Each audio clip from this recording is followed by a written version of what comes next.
We will be muting all microphones.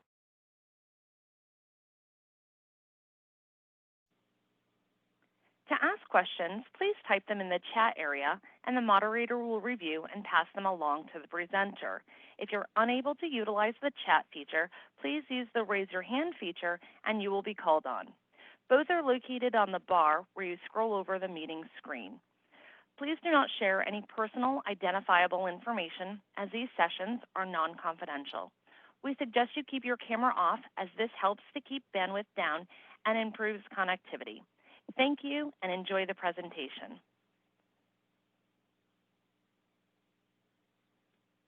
Thank you, Gina. Hello, everyone. My name is Paul Hamlin. I've been working as the outreach coordinator for the University of Connecticut for about 5 years. I'm also, the reason I get to do this whole program and brief this constantly at the sub base and all over is I've used majority of what we're going to talk about as far as the benefits myself. So I get to tell you about it as a user, not just so it helps other veterans with it. Jenna, can you go to the next slide? Thank you. Give you an idea, this is not just about the university, but it's what I know, so I kind of brush upon it real quick. Our office kind of sets up to try to give the student the holistic approach and realize they're part of a team. Just like being in the military, no one's successful without a team. And that's kind of the way we go about doing things. And that's a whole lot of words up here on the screen to say what I just said. Gina, can you go to the next slide?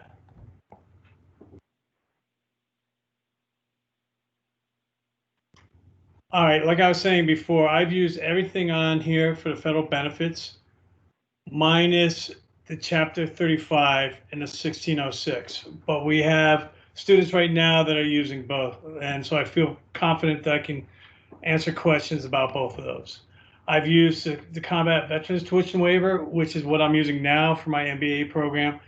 And while I was in the National Guard, I used the National Guard Tuition Waiver. So I get to tell you about these things with firsthand experience. Next slide, please. All right, the Montgomery GI Bill, a great program, and it pays a stipend for 100% eligibility, 30 months of active duty, other than training. That's the biggest piece of it. And like every school in the state that's a state school or state university, get charged for in-rate tuition rate, which is required by federal law now, which actually helps a lot, and that will actually explain why we don't have the yellow ribbon program, unlike some of the private institutions. The payment is made directly from the VA to the student with a direct deposit. Then it's up to the student to use those benefits in the way they want to use them, to make sure that they're paying their tuition, paying their fees, or whatever they need to do, they take it upon themselves. What's kind of cool about the state of Connecticut is you can be using the state tuition waiver at the same time using the federal benefits. So for instance, you can be using the Montgomery GI Bill, but you're also using a state tuition waiver as a veteran. So the tuition is paid for, but you still have the stipend coming to your house. So you can use that stipend to pay for your living expenses or whatever you need to do. Pay for your fees at school, but sometimes the actual fees, the stipend is higher than the Chapter 33 post 9/11. The post 9/11 is basically what everything's going to be going to, and depending on where you're going to school and where the majority of your brick and mortar class are, it's going to depend on what your BAH is. When it comes to tuition and the fees and all that, and also a $1,000 stipend for books, that goes automatically. The stipend and the BAH comes directly to you, and the tuition and fees is paid directly to the school. It's a very easy program. You don't have to deal with the VA on a month-to-month basis, and it really is smooth. Next slide, please. This is a breakdown of basically how much time you had to have on active duty other than training to be able to utilize different benefits of the post 9/11. You need to have at least 90 days or less than 6 months for 50%. And that's changed over the years. You can no longer go lower than 50% of your payable benefit. So say you only had 90 days active duty, but now you have 90 days active duty, so that will also get you the tuition waiver. So you can at least get half of the BAH allowance and your tuition paid for just 90 days of active duty service other than training. Next slide, please. All right, this is going to break down how the reserves use it and everything else.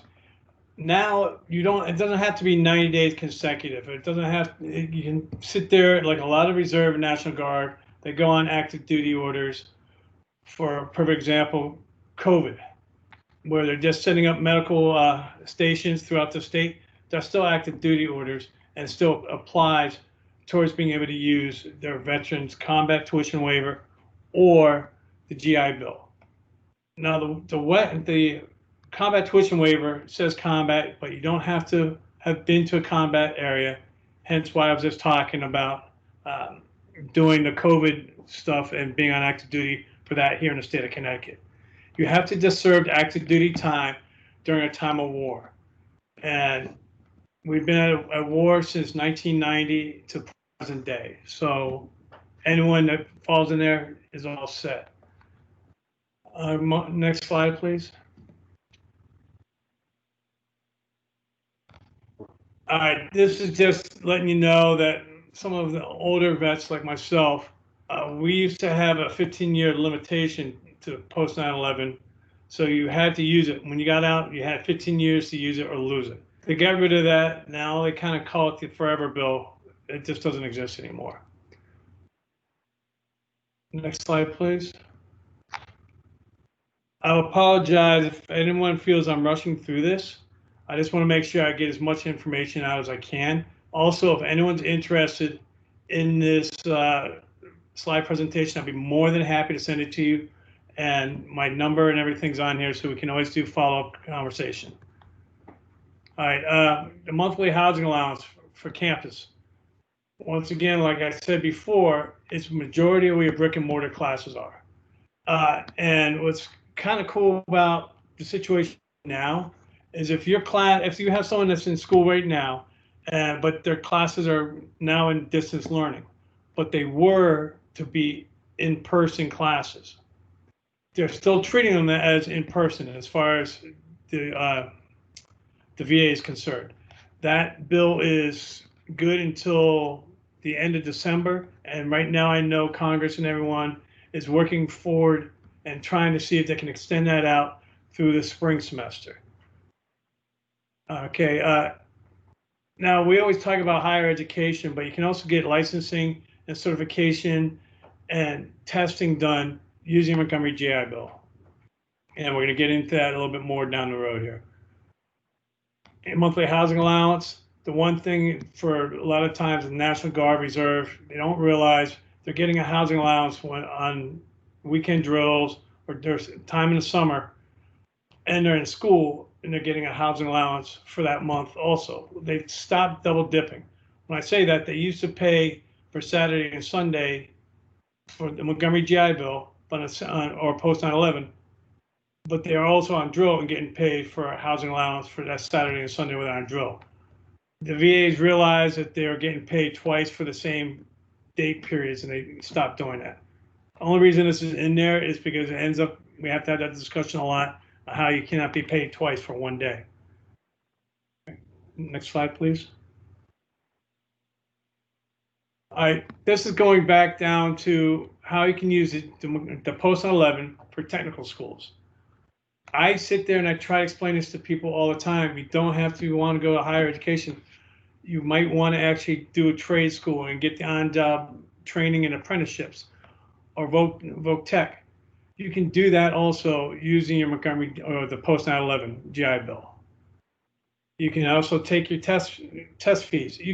We know someone right now who's learning how to be a pilot, and he's taking his flight training. We know someone that's doing that. Next slide, please. This is something that's fairly new, and it covers a STEM program. Basically, the reason they've done this is for engineering or a lot of the sciences, you just students end up having to take way too many classes during a semester. They're taking like 18 credits where the typical full-time student's doing 12. And they're taking very, very challenging courses. And a lot of the veterans were trying to get it all done in 4 years so they didn't run out of benefits. Well, fortunately, they took a look at this and it came out with the Edith North Rogers STEM Scholarship.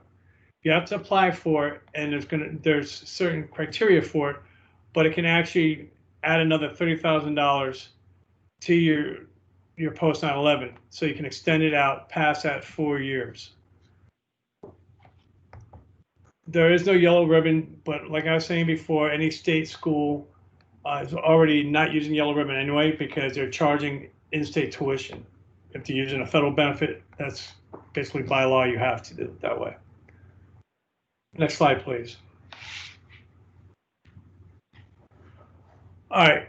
So basically, requirements for the STEM scholarship is pursuing the STEMs field, have completed at least 60 standard or 90 quarter hours of your degree, and have or will run out of exhaust your entitlements in 180 days of your application. And your post-secondary degree requires more than 128 semester hours or 192 quarter hours. Priority will be given to students requiring the most credit hours who are entitled to 100% post-GI Bill. Now it says that is a priority, but you don't have to be at 100% post 9/11, but they're going to sort it out by the 100% first, and then they'll work their way down. Next slide, please. This is the different areas of STEM, and we get asked this question a lot. So there's a really wide range of STEM research that or courses that this will cover. And this is just a list of them. Next slide, please. All right, chapter 31. I brief this all the time, and it's because it's in the regulation, it's covered in education. What gets me is people lose fact that this is not just for higher education. Its purpose is not for education. Its purpose is to get you rehabilitated so you can get your next job, your next career.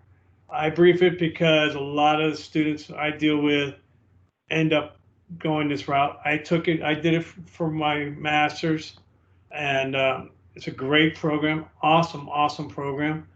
You'll see some of the bold highlighted things I put on here is onetonline.org. Even if you don't use vocational rehabilitation, I think it's a great site for anyone that's looking to change jobs or grow their career path. To go to that site. That site will actually tell you the different careers are out there all across the United States and the different levels of training required and certification required for those jobs, and also what you can make in that career field right now and what is expected to grow to. I tell people all the time, check that out before you go to voc rehab, so you're doing your homework and you understand what you need to do. It's flying right by things. Anyhow, thanks, Jenna. Anyhow, the voc rehab, you can, if you still have anything left from your post 9/11, you can get your BH moved over to the voc rehab, or you can actually do the BH that's built into the voc rehab, which right on the bottom of the screen tells you dependents and no dependents and the time you're in classes. If you're a full-time student, all the way down to half-time.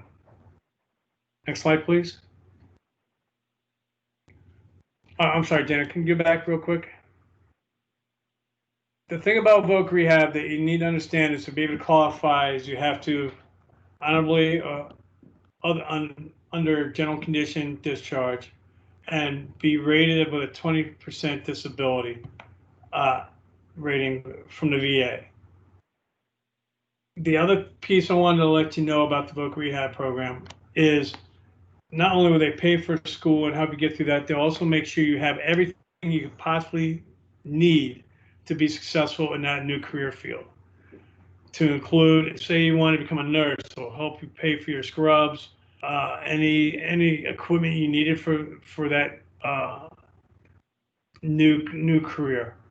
If you wanted a mechanic, the same way. They're going to help you get your tools. They're going to get whatever you're required to have by the syllabus for whatever you're taking.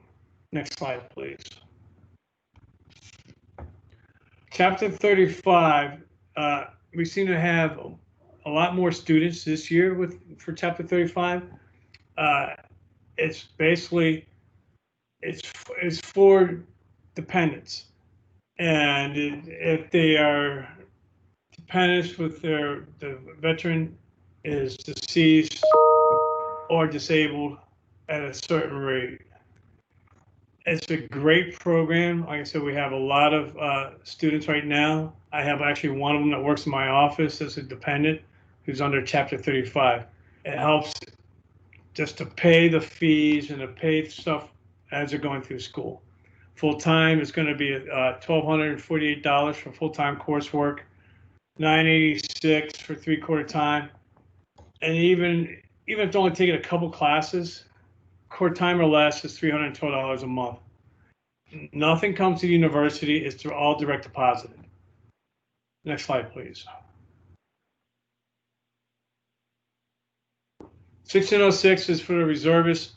They just to show that they have to show that they're notice of eligibility, and they're going to get that from their unit. And they're going to bring it in. They only have to do that when they first start. We keep it on record. Then on out, they just let us know that they're using 1606 through a form that we have. It's called a Form D online. Every school is going to be a little bit different how they track things, but this is how we do it. They can get $200 to $900 per month, depending on their rank and the job that they're doing in the military. They can also be using the tuition waiver at the same time, so they can be getting their tuition paid for. They can use the $200, $900 a month to pay for their fees and also living expenses. Well, help with living expenses. So it's a great deal. It doesn't seem like a lot, but it really makes a difference if you can use a tuition waiver at the same time. Next slide, please.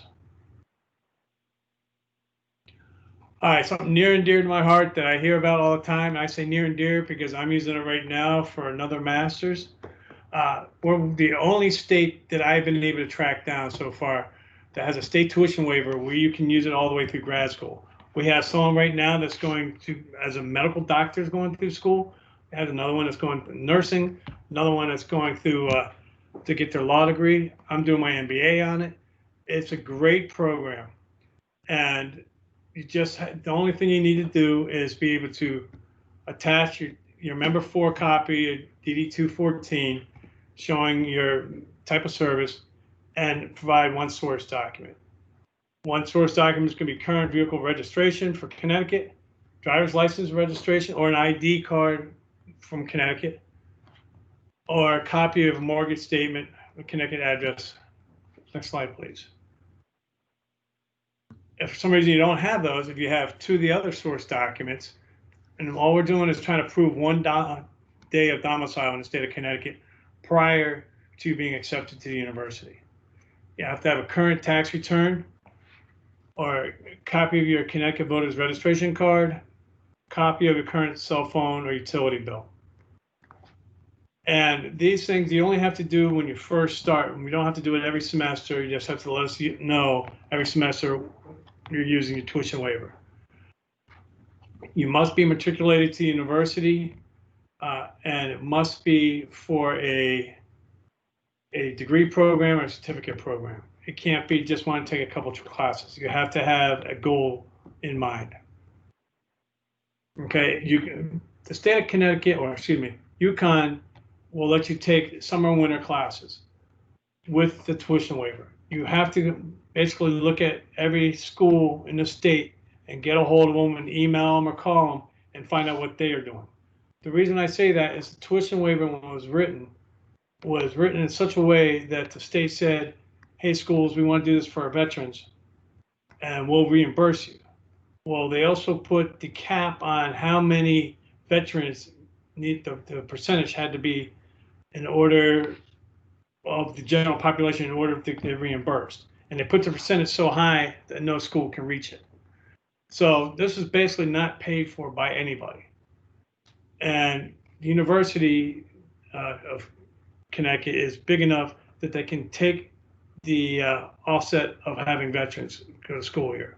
Some of the smaller colleges and community colleges, it really hurts them. So they might not offer summer and winter sessions. So you have to check before you make that assumption. National Guard tuition waiver is basically almost a mirror image of the Connecticut tuition waiver. You just have to be in the Guard and be a good representative of the Guard. And the Guard has to let us know that you're eligible because you've been doing the right things. And then everything else is pretty much the same with that. Next, please. All right, so this basically ends everything. I flew through it, so we can actually, if anyone has any questions, I'll be more than happy to answer them. I'm so used to doing this and having feedback back and forth that it usually takes an hour and a half to 2 hours to do this presentation. So I kind of blew through it. So if anyone has any questions, please, we got time, so you can go ahead and ask them.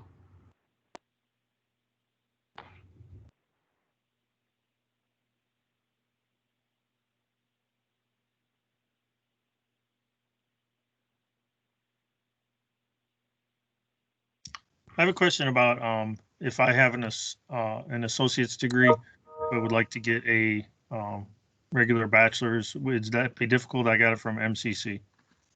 Not at all. As a matter of fact, you probably know John Ramos if you got it from MCC. I don't know how long ago you went there. He's a certifying official here. He used to be a certifying official at MCC.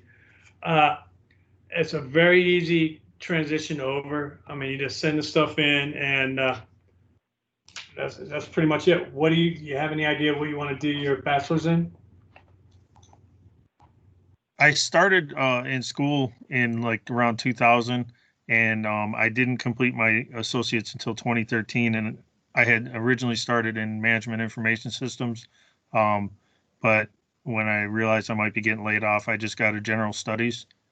So Okay. I would like to continue in information systems because that's where most of my classes were. Sure. I mean, I don't see, I mean, you obviously have to talk to admissions about it, but I mean, it happens all the time that people do the exact same thing you want to do. That'd be a fairly simple thing to do. Do you have any active duty time that would actually benefit you? I haven't been in service since I want to say it's 98 when I was discharged, but you know, I had my classes paid for at MCC through the tuition assistance. Okay, 98. So you have at least 90 days active duty time, correct? Yes, over 7 years. Oh, brother, why aren't you in school right now? Because I was working. You definitely need to go ahead and get yourself back into school. You can use the combat tuition waiver. We call it the Connecticut tuition waiver. When it was first put on the floor, it was a combat tuition waiver, which was poorly worded because it had nothing to do with combat. It was just serving during time of war. The only thing you have to be aware of, you end up having to pay fees. But I will tell you, as far as your undergrad, the tuition waiver will cover everything because there really isn't a whole lot of fees there. I mean, I'll give you an idea. I took one class this semester. It's for my MBA, it was almost $9,000. I had to pay my fees, I think were $105 this semester.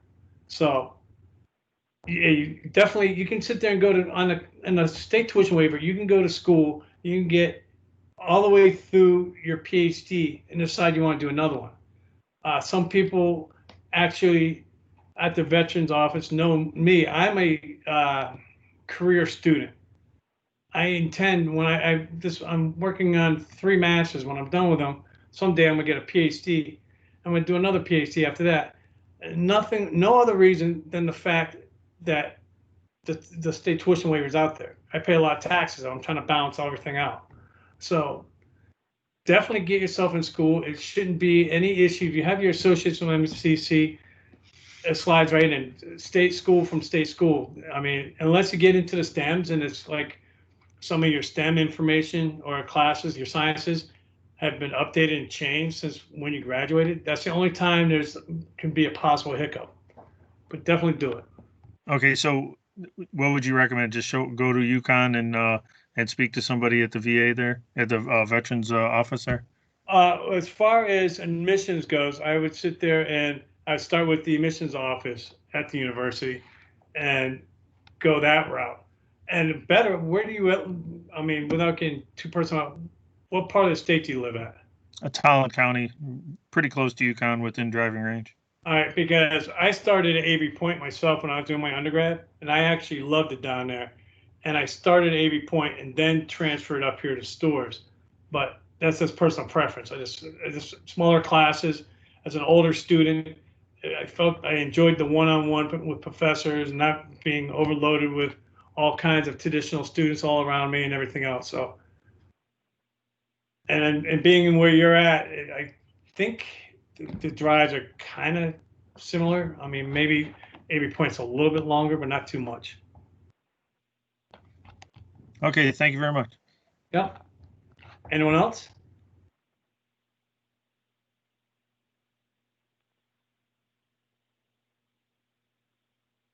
You guys are hurting my feelings. All right, now you see this last slide has my contact information on it. I mean, just by what it says, outreach coordinator. I really enjoy getting people to want to go back to school. And the reason being is if you look at anyone, no matter what period of time you were in the military, no matter what branch, your civilian counterparts were making more money, no matter what your rank, than you were. And if you ever sat there and went, man, how come he or she is making more money than me? We do the same job. I'm just doing it for the military. And somebody will always tell you about all the great benefits that the military will give you that you can't get in a civilian job. That's why you're getting paid less day to day, which is fine and dandy, which is a true statement. But since World War II, only 42% of veterans have used their educational benefits. You're paying into it because you're not getting paid what you're worth while you're working. You're paying in to have that benefit when you get done. And then you don't use it. It just doesn't make any sense. I want to see every veteran just go to school. I'm not saying that the University of Connecticut, just go to school. It's a good time. Anyway, if no one else has got anything for me, all the contact information is there. My number's up on top. The three smart guys downstairs that can sit there and get into the details and really give you good information are right on there. If you want these slides, just email me and I'll be more than happy to send them to you. The only thing I always tell people when I give them my slides, I need you to give me some feedback on what you think could be done with them to improve them. Jenny, I think that's it. All right, Paul, on behalf of the state of Connecticut, Department of Veteran Affairs, we thank you for participating in the stand down today. This presentation will be ended. Thank you all. Thank you, guys.